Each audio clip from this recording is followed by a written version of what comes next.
Malaysia's 1MDB task force chief says fugitive financier Low Taek Jho, or Jho Low, should not be pardoned following reports of a clemency request submitted in the US.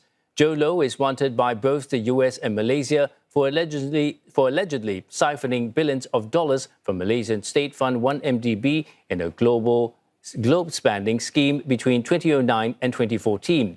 He has consistently denied wrongdoing and his whereabouts are unknown. CNA's Afifah Ariffin reports. The possibility of a presidential pardon for Jho Low is putting the 1MDB scandal back in the spotlight here in Malaysia, and authorities appear keen to make one thing clear. The fugitive businessman should still be brought home to face justice. 1MDB Task Force Chief Johari Abdul Ghani, who is also the Investment, Trade and Industry Minister, says Malaysia's position remains unchanged despite reports the Low is seeking clemency in the US. His comments come after Wall Street Journal reported that Jho Low has filed for a presidential pardon in the US. A check on the US Department of Justice clemency database shows a petition under the name Low Taek Jho. The filing lists the relief sought as pardon after completion of sentence, with the status marked as pending.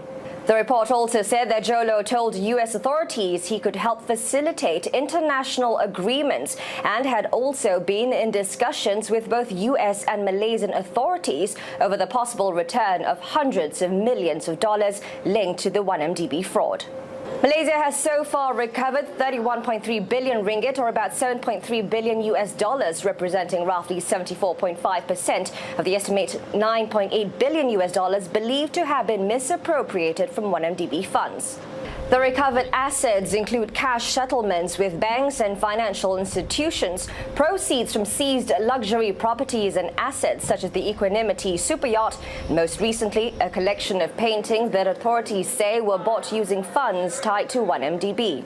Politically, the issue remains highly sensitive in Malaysia because Jho Low is still widely seen as the central figure in the 1MDB scandal, and while former Prime Minister Najib Razak is currently serving jail time over the case, Jho Low has remained a fugitive for years despite efforts to track him down.